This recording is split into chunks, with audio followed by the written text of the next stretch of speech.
Hi y'all, it's me. On behalf of the Wild Bunch design team for Wild Orchid Crafts, I'm here to share with you my next project. I will put the link to Wild Orchid Crafts down below. For those who don't know, they carry beautiful flowers, trims, embellishments, and you have to check it out. Their website's really easy to navigate, and they've also added new products, and there are new products coming all the time. So please be sure and check that out. Those links will be below for you, as well as the list of items that were used to make this project. Also, so you know, at the end of this video I'll have a small tutorial on how to make this if you're interested in sticking around. So let me share with you what I've created. I decided to do a door hanger gift tree box, bag, whatever, and I saw this at the We Are Memory Keepers website. I will if I can find the link again, I'll share it with you. I don't know if I have it anymore. I kind of had the idea in my head after I saw it, and then I forgot about it. But so I don't want to take credit if it's not mine, but I do love the way mine came out. So for this project, I decided to create this little gift holder. You could hang it on your neighbor's house, you know, as a gift for the holidays, or you could put it on your child's bedroom door and give them some little treats on Halloween. So what I've used in the making of this, the first thing I did was I covered the door hanger with this my mind's eye Wicked Merchant Malvado paper, and so and everything that I've used as far as Halloween embellishments are part of that collection. So from there I decided to add some of the beautiful wild orchid flowers that you see there in the corner. Now to start with, I used the blooms, the white blooms, and that's them there with the code, and I painted it orange, as you can tell. On top of that, I layered one of the mixed tea roses, and let's see, can you get that number right there? And that was centered right on the middle of the bloom. I used also for this one of the green ones that you see there. It's the same flower, just different color. I took the white leaves, oops, sorry, let me get that around for you. That's the code there. Painted those green, and those are tucked in here, as you can see right there. And then I took the cherry blossoms, which are these, and I painted those black. You can see those tucked in right here, right there and right there. And then I also took these heather stem flowers, which you can see there, and I tucked in those here and here. And I thought it was such a nice addition to this corner. It not overly done, but enough to make it look very pretty. So then I have these beautiful pieces hanging down. These were stickers, and I actually glued cardboard to the back so they wouldn't stick. Hung them on some baker's twine. I put the pocket here, and again you'll see the same beautiful flowers that I mentioned above used down here. And that little cluster, isn't that lovely? They're just the right amount, just the right touch.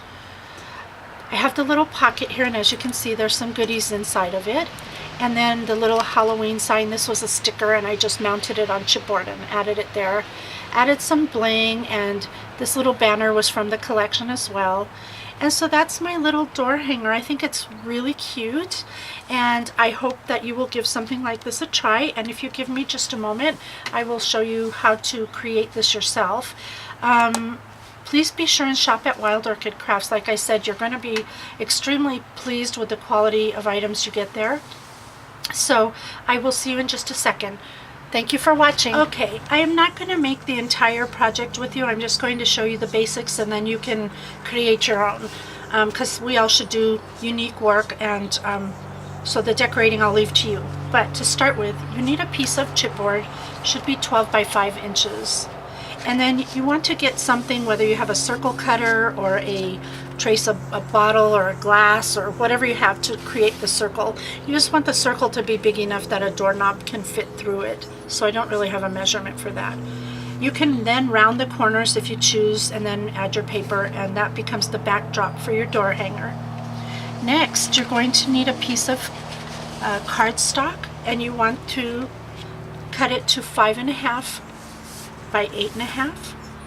Then you're going to take this piece of paper, you're going to lay it on your scoreboard, and you're going to score it at 1 inch and at 4.5 inches. Right there. 1 inch and 4.5 inches. That gives you 1 inch on each side. You're going to turn it. You're going to score it at 3.5 and again at 5. 3 and 5. The next thing you're going to do, I should have turned it that way because that makes sense, 3.5 and 5. Anyway, the next thing you're going to do is take your scissors and you're going to snip on the 1 inch side to that first score line. I'm going to snip out these 2 little pieces right here. Just cut it. You're going to make a little flap there. You're going to repeat that on the other side. Cut it right to that score line, not up, not beyond it. Just like that. So now that you have that done, the next thing you want to do is you want to take your paper, and on the 5.5 inch side, which is the short side, you want to go ahead and punch an edge. And I've already gone ahead and done that because I didn't want to bore you with that taking time to do that. And you do it on both ends of the 5.5 side. Then you want to go ahead and fold all of your lines up and get all your creases bent really nice. Use a bone folder to do that. Once you do that, you want to take one piece and you want to add score tape or glue, whichever you prefer, to either side of one of the flaps here. So once you have that, I'm going to go ahead and peel that off. Bear with me 1 second, I don't have my pokey tool here. And you're going to fold in these 2 little flaps in the middle. Bring this up so that little flap goes on the inside. See what I did there? Just so that it's on the inside of the back flaps. And then you're going to take the front flaps and put them to the outside, creating your box. Now you want to make sure you take your time so that your box come out square. You don't want to have a lopsided box. And put your fingers on in there and just press it down. There we go. Just like that. And you're going to do the same on the other side. Now you have your little treat box right there. Next thing you want to do is cut a piece of paper at 6.5 by 3.5. You can round the corners if you choose to do so. And there's 2 things you can do with this. You can take this paper and you can either lay it on here and then lay your box on top of it. That would leave the back punched edge showing against this backdrop. So that punched edge right there will show on there. Or you can choose to put that inside and tape it into place and then tape that down, and that would block the back punched area. You wouldn't even need to punch the back area then in that case. But either way you do it is up to you. And basically that's all you do. You glue this on and you cover everything with paper. And I did mine, and I'll show you here just so you can see it up close a little better. Let me pull this out. I chose to put the punched, let's see, there we go. I chose for that to show, so I set it on top of that paper. But like I said, you could also stick it inside to cover it, up to you. So there you go. That's how this was created. I hope you have fun and come up with your own ideas. I think they're super special. And thank you again for watching. I'll see you all the next time. Bye for now.